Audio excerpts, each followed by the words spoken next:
Breakup. तुझे एक बात बताऊं मुझे, जिन रिश्तों में सच्चा प्यार होता है ना, उनमें कभी ब्रेकअप नहीं होता। और किसी रिश्ते में अगर ब्रेकअप हो जाए तो समझ लेना उसमें कभी सच्चा प्यार था ही नहीं। तो भाई सुन लिया डायलॉग। ये आप लोगों को याद होगा, मैंने अभी कुछ दिन पहले वीडियो बनाया था ब्रेकअप मेक्स बॉडी बिल्डर। तो उसमें एक छोटी सी लाइन थी, इसको मैंने टिकटॉक पे डाल दिया। 50 लाख लोगों ने इसको लाइक किया, 2.5-3 लाख दिल टूटे लोगों के कमेंट्स आ गए, मुझे सिंपैथी देना शुरू हो गए। 5-6 हज़ार लोगों ने इसके ऊपर वीडियो बना दी। तो अब कोई मैं अपनी तारीफ़ करने नहीं आया हूँ यहाँ। फिर रात मुझे एक मैसेज आया एक बंदे का, आपको स्क्रीन पे दिख रहा होगा, भाई नमस्ते, प्लीज़ भाई हेल्प मी, मेरी एज 17 साल है और मेरा ब्रेकअप हो गया है। मुझे मेरी जीफ छोड़ के चली गई क्योंकि मैं गरीब हूँ। ये मेरा नंबर है, मुझे इस नंबर पे कॉल करो भाई, एक बार प्लीज़, मैं मर जाऊँगा सच में। आप प्लीज़ मेरी कुछ हेल्प करो, मैं आपका बहुत बड़ा फ़ैन हूँ। काश मेरा कोई आप जैसा बड़ा भाई होता जो मुझे संभाल पाता। भाई प्लीज़ मैं मर जाऊँगा अगर आपने मेरी मदद नहीं की, प्लीज़ हेल्प मी, प्लीज़ भैया एक बार कॉल कर लीजिए, 50 से ज़्यादा मेल कर चुका हूँ। तो गाइज़ ये जो प्रॉब्लम है बहुत ज़्यादा चल रही है आज की डेट में हमारे यूथ में, जो 15, 16, 17 साल के लड़के हैं या कुछ मेरे छोटे भाई हैं या कुछ मेरी छोटी बहनें हैं। तो उसी बारे में हम बात करने वाले हैं आज। एंड मुझे कहीं ना कहीं ऐसे लगता है कि कुछ बच्चे मेरे साथ ना बहुत इमोशनली अटैच हो गए हैं वीडियोस देख देख के। तो ऐसे बहुत मुझे मेल्स आते हैं कि सर ब्रेकअप के बारे में बात कीजिए, मेरा ब्रेकअप हो गया, मेरा दिल टूट गया। तो मैं सबसे पहले मेरा एक क्वेश्चन है उन लोगों से जो लोग ये बोलते हैं कि हमारा ब्रेकअप हो गया है। तो मैं उन लोगों से पूछना चाहता हूँ कि क्या तुम्हारा ब्रेकअप कभी तुम्हारे माँ बाप से हुआ है? किसी का भी नहीं हुआ होगा। क्यों? क्योंकि माँ बाप हमें सच्चा प्यार करते हैं। तो जिस रिश्ते में सच्चा प्यार है उसमें ब्रेकअप होगा ही नहीं, और जिसमें ब्रेकअप हो गया उसमें प्यार है ही नहीं। और जब प्यार नहीं है जहाँ, वहाँ फिर रोने वाली बात क्या है? आप हमेशा लाइफ में 2 चीज़ों को सिद्धांत बना लो, या तो आप जीतोगे या आप सीखोगे। बुरे टाइम अगर ये ब्रेकअप आपका चल रहा है तो ये कुछ ना कुछ आपको सिखा के जाएगी चीज़ें, यहाँ से आप कुछ ना कुछ चीज़ सीखोगे। और जितनी भी ये बीमारी चल रही है ब्रेकअप की, सबसे ज़्यादा मैं देख रहा हूँ 16, 17, 18 साल के बच्चों को चल रही है। अब यार ये बच्चा कह रहा है कि मैं मर जाऊँगा। अरे यार तुम मर जाओगे भाई, तुम इतना बड़ा डिसीजन लेने का सोच भी कैसे सकते हो अपने दिमाग में? तुम्हारी माँ ने तुम्हें 9 महीने पेट में रख के जो दर्द झेला, उस दर्द का 1% भी नहीं है ये दर्द, और तुम बातें करते हो मरने की। कल की आई किसी लड़की के लिए, कल के आए किसी लड़के के लिए। अगर आप लड़की हो तो मैं आपको भी समझा रहा हूँ, कल के आए किसी भी इंसान के लिए तुम उस दर्द को सोच भी नहीं सकते जो तुम्हारी माँ ने 9 महीने झेला है तुम्हें पेट में रख के। और तुम बातें करते हो मरने की, अपने आप को हार्म करने की, कि मैं अपनी नसें काट लूँगा, मैं फांसी खा लूँगा। ये चीज़ें यार, अगर ऐसे इंसान को, अगर तुम ऐसे इंसान हो ना, तो तुम दुनिया के सबसे बड़े लूज़र हो। तुम अपनी माँ को प्यार नहीं करते जिसने तुम्हें 9 महीने पेट में अपनी कोख में रखा। तुम खुद से प्यार नहीं करते, कोई दूसरा इंसान तुम्हें घंटा प्यार करेगा। जब तुम ऐसे इंसान हो जिसको तुम खुद प्यार नहीं करते, उससे कोई क्या प्यार करेगा? क्या रहेगा तुम्हारे साथ कोई? तो अब उस वीडियो पे आधे लोगों ने मुझे सिंपैथी देना शुरू कर दिया। भाई मेरा कोई ब्रेकअप नहीं हुआ, ना ही मैं इन चीज़ों में पढ़ता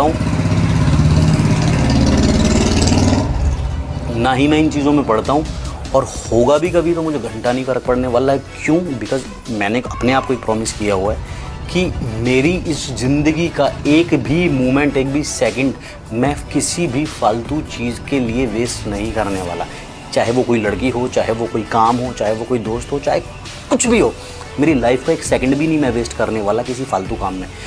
तुम्हें पता है हमने कितने अच्छे काम किए होंगे, हमने कितने लाख जन्म लिए होंगे, जब जाके हमें ये ज़िंदगी मिलती है, हमें एक ह्यूमन बीइंग का जन्म मिलता है अच्छे काम करने के लिए, अपना नाम रोशन करने के लिए, अपने माँ बाप का नाम रोशन करने के लिए, दुनिया में कुछ अच्छा काम करके अपनी पहचान बनाने के लिए। हम क्या कर रहे हैं? लौंडियाबाजी। गर्लफ्रेंड छोड़ के चली गई, अब मैं मर जाऊँगा। लड़कियाँ कह रही हैं मैं मर जाऊँगी। तो यार इन चीज़ों पे बातें करने का या ये चीज़ें दिमाग में लाने का कोई सेंस नहीं बनता। तो मेरी सारे लोगों से रिक्वेस्ट है, ये चीज़ें दिमाग में ना लाएं। भाई तुम जब मेहनत करोगे ना, हमारी किसी भी चीज़ में, तुम्हारा ब्रेकअप हुआ है, तुम अपना दिमाग उस ब्रेकअप से हटाओ, फालतू चीज़ों से हटाओ, फालतू लड़कियों से हटाओ, अपना एक फोकस पकड़ो। जो भी आपकी हॉबी है, चाहे वो बॉडी बिल्डिंग है, चाहे वो इंजीनियरिंग है, चाहे वो IAS का एग्ज़ाम देना है, कुछ भी है, उसको टारगेट बना के उसके पीछे लगे रहो, बहुत अच्छे से मेहनत करो। और मैं आपको एक चीज़ बता रहा हूँ, और मैं आपको एक चीज़ बता दूँ, लिख के दे सकता हूँ कि जब आप मेहनत करते हो ना, आपकी वो जो पसीने की एक एक बूंद गिरती है उसको भगवान देखता है। कभी आपकी मेहनत ख़राब नहीं जाती। जब आप मेहनत करोगे सच्चे दिल से, आपको जो चीज़ चाहिए वो मिल जाएगी। और आप जब मेहनत करके एक मुकाम पर पहुंच जाओगे, आप कुछ अचीव कर लोगे ना लाइफ में, तब आप ये देखोगे कि जिन चीज़ों के पीछे आप भाग रहे थे ना, वो चीज़ें ऑटोमेटिकली तुम्हारे पीछे आ रही हैं। तुम्हें किसी चीज़ के पीछे भागने की ज़रूरत नहीं पड़ेगी। लेकिन तुम ये मेहनत ना करके तुम क्या करते हो, नस काट लूँगा। अरे यार, मुझे 16-17 साल के जो लड़के हैं, ये मैं इनसे ही पूछना चाहता हूँ, तुम्हें प्यार होता है सच में? तुम्हें पता है प्यार होता क्या है? अपनी माँ को पूछना, वो जो तुम्हें प्यार करती है ना, selfless love, that is called love. तुम कितने भी रईस हो जाना, कितने भी गरीब हो जाना, तुम कितने भी काले हो, मोटे हो, लंगड़े हो जाना, लूले हो जाना, लेकिन तुम्हारे माँ बाप तुम्हें प्यार करना बंद नहीं करेंगे। तुम किसी को ऐसा प्यार कर सकते हो? नहीं कर सकते। तो भाई कहना बंद करो कि तुमने किसी को प्यार किया, कोई तुम्हें छोड़ के चला गया। अब और ये जो तुम रोते हो ना कि छोड़ के चली गई, ये छोड़ के चला गया, ये तुम इसलिए रोते हो या इसलिए रोती हो कि तुमको ऐसे लगता है कि तुम्हारे अंदर कोई कमी है। उसको 10 मिल जाएंगे या उसको 10 मिल जाएंगी, मुझे कोई नहीं मिलेगा। तो ये सबसे बड़ी इनसिक्योरिटी है, यही रीज़न है तुम्हारे रोने का, परेशान होने का, हाथ काटने का, मरने का, कि उसको 10 लड़के मिल जाएंगे, मेरे को कोई नहीं मिलेगी। क्यों नहीं मिलेगी? तुम्हारे अंदर कोई कमी है क्या? अब मैं तुम्हें एक एग्जांपल देता हूँ। मेरे पास ये 2 फ़ोन है, ये आईफोन XS मैक्स है, ये 11 प्रो मैक्स है। तो जब तक ये नहीं था ना, तो मुझे इस फ़ोन से बहुत प्यार था। फिर ये लॉन्च हुआ, मैंने ये ख़रीद लिया, अभी मुझे इससे प्यार नहीं है। क्यों नहीं है? क्योंकि मेरी औकात थी इसको ख़रीदने की। अगर मैं इसको नहीं ख़रीद पाता ना, तो मुझे अभी भी इसी से प्यार होता। इसी पे मैं स्क्रीन गार्ड चढ़वाता, कवर्स चढ़वाता। तो ये चीज़ होती है। अब आपको कोई इंसान छोड़ के गया है, तो आप मेहनत करो ना यार। क्यों तुम्हें ये लगता है कि उसको 10 मिल जाएंगे या उसको 10 मिल जाएंगे और तुम्हें कोई नहीं मिलेगा? तुम्हें चाहिए क्यों कोई? तुम मेहनत नहीं करोगे, तुम अपने ऊपर काम नहीं करोगे, तुम क्या करोगे? तुम दूसरी लड़कियों के इनबॉक्स में जाओगे, इंस्टाग्राम पे लड़कियों को मैसेज करोगे, फेसबुक पे लड़कियों को मैसेज करोगे कि मुझे उससे सुंदर लड़की पटानी है, उसको दिखाना कि तू मुझे छोड़ गई, मुझे तुझसे अच्छी लड़की मिल गई। तो ये चीज़ नहीं करनी है भाई। मेहनत करो। कोई भी इंसान तुम्हारी ज़िंदगी में आया है ना, तुम्हें कुछ सिखाने आया है, तुम्हें कुछ देने आया है। अगर कोई तुम्हें छोड़ के जा रहा है तो वो टाइम भी कुछ सीख तुम्हें दे के जाएगा। परेशान हो जाएंगे कि मर जाऊंगा, ये हो जाएगा, इस टाइम से ये हमारी लाइफ का सबसे बड़ा टर्निंग पॉइंट है। यहाँ आपको देखना है कि आपको कोई इंसान छोड़ गया, किस कमी की वजह से छोड़ गया। अब ये लड़का कह रहा है मैं गरीब हूँ। क्यों गरीब है? गरीब इंसान भाई, जिस इंसान के पास 2 आँख, 2 पैर, 2 हाथ, पूरी बॉडी सलामत है ना, वो इंसान गरीब है ही नहीं। कोई अमीर माँ के आसमान से होके नहीं आता। जितने भी लोग अमीर हैं ना, उन्होंने सब ने मेहनत की है, सब ने अपना नाम बनाया। तो तुम क्यों नहीं ऐसी मेहनत करते? तुम्हें कोई छोड़ गया तो तुम करके दिखा दो ना मेहनत उतनी। एक बात बताओ, अभी तुम्हारा ब्रेकअप हुआ है ना, मैं तुमसे एक चीज़ पूछना चाहता हूँ। अब तुम्हारे पास दो रास्ते हैं, या तो तुम दारू पियो, सिगरेट पियो और नाली में पड़े रहो, या दूसरा मेहनत करो। जिस रीज़न पे तुम्हें छोड़ा गया है, उस रीज़न को दूर करने के लिए मेहनत करो। और जो इंसान तुम्हें छोड़ के गया उसको ये दिखा दो कि तू मुझे इस रीज़न के लिए छोड़ गया ना, वो कमी आज मुझ में है ही नहीं। अब तुम्हें क्या लगता है कि जब तू एक लड़का है जिसने मुझे मैसेज किया है, तुम दारू पी के पड़े हो किसी नाली में, और लड़की कल को जब दूसरे बॉयफ्रेंड के साथ आए, तुम्हें नाली में पड़ा देखे, तो वो तुम्हारे ऊपर हंस के जाए कि इस गधे के साथ थी मैं, इस घोंचू के साथ थी मैं, ये साला दारू पी के नाली में पड़ा है। या फिर दूसरा ये हो सकता है कि जब वो लड़की अपने दूसरे बॉयफ्रेंड के साथ आ रही है, तुम्हें देख रही है, तो ये देख रही है, ओ माय गॉड शिट, गलती हो गई, इसको छोड़ दिया मैंने। तो ये इस चीज़ पे काम करना है, अपने आप को मोटिवेट रखना है, लाइफ में कुछ अचीव करना है। एक्टिवा वाली छोड़ के गई है ना, तो BMW वाली मिलेगी। पहले तुम खुद तो उस लायक हो जाओ। लेकिन तुम्हें क्या करना है? भाई मेरे पास पैसा नहीं है, लड़की छोड़ के चली गई, पैसे के लिए छोड़ गई, लड़की आर निकली, वो आर वर्ड से जो बोलते हैं। भाई एक बात बताओ, पैसा नहीं है तो क्यों नहीं है? तुम हो और मैं हूँ, मैं एक लड़का हूँ, मेरी कोई बहन होती या तुम्हारी कोई बहन होती, वो कहती कि मुझे एक लड़के से शादी करनी है जिसकी जेब में कौड़ी भी नहीं है, तुम शादी कराते क्या? या मैं शादी कराऊंगा क्या अपनी बहन की? हम भी पहले पैसा ही देखेंगे ना कि ये हमारी बहन को खाना खिला पाएगा या नहीं खिला पाएगा, हमारी बहन की जो बेसिक रिक्वायरमेंट्स है वो पूरी कर पाएगा या नहीं कर पाएगा। तो हम भी नहीं करवाएंगे ना, तो हम भी आर हुए ना। तो स्टॉप सेइंग दिस कि पैसे के लिए तुम्हें कोई छोड़ के गया हो तो वो आर है या ये है। अगर छोड़ के गया किसी कमी की वजह से, तो तुम्हें ये प्रूव करना है कि तू मुझे इसलिए छोड़ के गई, आज देख मेरे पास ही ये सब है।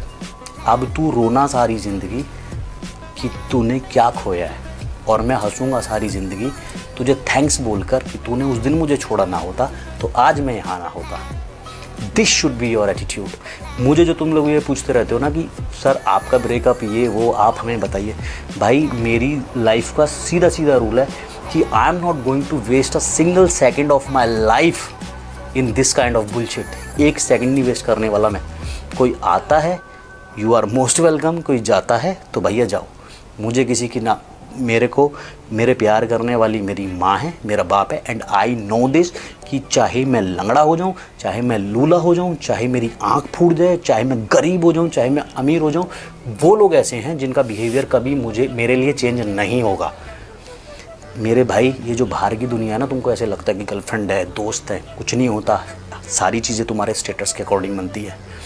जिन चीज़ों के पीछे तुम भागते हो ना, तुम्हारा अच्छा स्टेटस हो जाता है तो वो चीज़ें ऑटोमेटिकली तुम्हारे पीछे भागती है। लोगों के बिहेवियर चेंज हो जाते हैं तुम्हारी पॉकेट देख के। आज तुम्हारी जेब में सब कुछ है ना, तो लोग लल्लो चप्पो करेंगे, तुम्हारी पीछे पीछे घूमेंगे तुम्हारे, चाहे वो लड़की हो, चाहे वो लड़कियाँ हो, चाहे वो रिश्तेदार हो, चाहे तुम्हारा खानदान ही क्यों ना हो। आप कभी भी देखने ना, आपके घर में जो भी मौसी, मौसा, फूफा, चाचा जो भी होगा, जो सबसे स्ट्रांग होगा, जिसकी जेब में सबसे ज़्यादा पैसा होगा, खानदान में उसी की चलती है। क्यों चलती है? क्योंकि उसकी जेब, वो सक्सेसफुल है, उसकी ज़रूरत पड़ेगी लोगों को। तो तुमको ये बनना है। सबसे पहला जो फोकस होना चाहिए ना, एम होना चाहिए लाइफ का, वो ये होना चाहिए कि मुझे खुद को इतना स्ट्रांग बनाना है कि कोई भी इंसान मुझे छोड़ने से पहले लाख बार सोचे। This should be your aim, this should be your thinking कि मुझे छोड़ने से पहले कोई इंसान 1 लाख बार सोचेगा। मुझे अपने आप को इस काबिल बनाना है। भाई, तुम जो ये कहते हो ना कि मैं जैसे बताया इनसिक्योरिटी है, तुम ये बोलते हो कि वो छोड़ गई। जितने भी लड़के हैं ना जिनका ब्रेकअप होकर घूम रहे हैं, रो रहे हैं, ड्रामा दिखा रहे हैं, दुनिया की सिंपैथी ले रहे हैं, दोस्तों के सामने रो रहे हैं, मैं तुम्हें बोलूँगा कि भाई तुझे ये छोड़ के गई है ना, मैं तुझे डबल हॉट लड़की पटवाता हूँ। अभी तुम्हें उसकी याद आना बंद हो जाएगी। अभी तुम्हारा सारा प्यार तुम्हारे पिछवाड़े में घुस जाएगा, तुम्हें कुछ प्यार नहीं दिखेगा। तो ये सिर्फ इनसिक्योरिटी है। This is not love, this is infatuation. Infatuation means हमें ऐसे लगता है कि हमें कि अब मुझे मेरे आईफोन 11 से प्यार है, मुझे ऐसे लगता है, लेकिन कल को जब 12 आ जाएगा ना मार्केट में, तो इससे ऑटोमेटिकली मेरा प्यार कम हो जाएगा। तो मुझे ऐसे लगता है मुझे इससे प्यार है, लेकिन मुझे इससे प्यार है नहीं। This is called infatuation. Attraction है, एज का है, सबको होता है। हमें भी हुआ है, तुम्हें भी हुआ है, तुम्हारे घर वालों को भी हुआ होगा, पूरी दुनिया को होता है, और कोई बुराई भी नहीं है। लेकिन बी मेंटली प्रिपेयर कि कोई इंसान जब तुम्हारी लाइफ में आया है तो वो जाएगा भी। कोई कुछ भी, nothing is permanent in this world bro. तुम खुद परमानेंट नहीं हो, तुम आए हो दुनिया में, जाओगे एक दिन। तो तुम कैसे ये एक्सपेक्ट कर सकते हो कि कोई इंसान तुम्हारी लाइफ में आया जाएगा नहीं? कितने लोग मिलते हैं, कितनी दुनिया मिलती है। तुम्हारे जब स्कूल में दोस्त थे, कॉलेज में दोस्त थे, वो आज तुम्हारे साथ हैं क्या? मेरे जो स्कूल में बहुत मेरे बेस्ट फ्रेंड थे ना, वो आज मेरे साथ नहीं है। कभी कभी बात हो जाती है, तो मैं सीख गया ना उनके बिना जीना। ये लाइफ का पार्ट है, ये फेज़ है, हर इंसान की लाइफ में आता है, निकल जाता है। बहुत ज़्यादा इसको दिमाग में घुसाने की ज़रूरत नहीं है। सबसे पहली चीज़ मैं आपको एक बता दूं, मेरे सारे छोटे भाइयों को, सारी छोटी बहनों को मैं एक चीज़ बता दूं, अगर आपके साथ ये सब हुआ है, सबके साथ होता है, कोई इसमें वो नहीं है। जैसे मैंने बोला, या तो आप इस टाइम को आप ज़िंदगी में कभी हारते नहीं हो, या तो आप जीतते हो या कुछ ना कुछ सीखते हो। आपको पता लगा, इसी को तो एक्सपीरियंस कहते हैं। जब आपकी एज बड़ी होती है, आप क्या बोलते हो कि मेरे को इतने साल का एक्सपीरियंस है, यही तो लाइफ एक्सपीरियंस होता है कि आपको पता लगता है कि लोग ऐसे भी हैं दुनिया में, हमको यूज़ किया जा सकता है। किसी इंसान ने हमको ऐसे यूज़ किया तो आगे हम किसी के उसमें नहीं आने वाले। तो सबसे पहला काम किया है अपनी लाइफ को उस लेवल पे ले जाके सेट करना है कि कोई भी इंसान तुम्हें छोड़ने से पहले लाख बार सोचे, या कोई भी इंसान तुमसे दूरी बनाने में लाख बार सोचे। तो ये लाइफ का एम होना चाहिए जितने भी लोग हैं। और ये जो मेरा भाई देख रहा है, ये मुझे देख रहा होगा, जिसने मुझे कल मैसेज किया, मर जाऊँगा भाई, उस माँ पे तरस खा जिसने तुझे 9 महीने ना पेट में, 9 महीने क्या 1 महीने अपने पेट पर ना 2 किलो वेट बांध के रह के दिखा दियो, मुझे मान जाऊँगा। सलाम है उस माँ को जिसने 9 महीने तेरे जैसे बुद्धू को पेट में रखा और दर्द झेला। और जब पैदा तुम लोग होते हो ना, हम लोग जब पैदा होते हैं, वो जो दर्द होता है ना, वो तुम कभी ज़िंदगी में अनुमान भी नहीं लगा सकते उसका। और तुम बात करते हो अपनी ज़िंदगी ख़त्म करने की, मेरे भाई बहुत अच्छे तुम्हारे माँ बाप के कर्म होंगे और तुम्हारे कर्म होंगे जो तुम्हें ये ह्यूमन बीइंग का एक ज़िंदगी मिली है जीने के लिए, कुछ करने के लिए। इसको ऐसे ज़ाया मत करना। तो जितने भी मेरे भाई बहन देख रहे हैं, मैं उनको यही बोलूँगा कि मैं कोई मोटिवेशनल स्पीकर नहीं हूँ, फिटनेस चैनल है, लेकिन कुछ लोग ऐसे बोल देते हैं, इमोशनली अटैच हो जाते हैं, छोटे भाई छोटी बहन बहुत सारे लोग हैं। तो आई ट्राई माई बेस्ट कि मैं कुछ दे सकूं, कुछ समझा सकूं। आई होप मेरा ये वीडियो देखे कुछ लोगों को कुछ समझ में आएगा। जब भी तुम्हारे रात में दिमाग में कुछ ना कुछ ऐसी चीज़ आती है, अपने कान में हेडफोन लगाओ, मेरी ये वीडियो चलाओ, देखो, और मेरी बात याद रखना कि आपकी लाइफ का एम अगर आपको कोई छोड़ के गया है तो ये नहीं होना चाहिए रोना मरना या कोई दूसरा इंसान ढूंढना। सबसे पहला एम होना चाहिए अपने आप को कुछ बनाना। जो इंसान तुम्हें जिस रीज़न से छोड़ के गया है ना, उसको ये दिखाना कि तू ज़िंदगी भर अपनी इस गलती को पछताएगी या पछताएगा कि मैंने ऐसे इंसान को छोड़ा जो आज इतना सक्सेसफुल है या इतनी सक्सेसफुल है। तो यही मेरा रीज़न था वीडियो बनाने का। आई होप कुछ लोगों को समझ में आएगा, जो भटके हुए नौजवान है, हमारे छोटे भाई बहन है बेचारे। परेशान होने की ज़रूरत नहीं है, फेज़ है लाइफ का, सबकी लाइफ में आता है। कुछ भी परमानेंट नहीं है लाइफ में। हमारी खुद की ज़िंदगी, हमारी खुद की सांसें परमानेंट नहीं है। Everything is temporary. लोग आते हैं, कुछ ना कुछ सीख देते हैं, चले जाते हैं। जब पुराने लोग जाएंगे नहीं तो नए कहाँ से आएंगे, ठीक है ना। तो यही है। आई होप आधे लोगों को थोड़ी बहुत मोटिवेशन मिलेगी मेरी इन बातों से।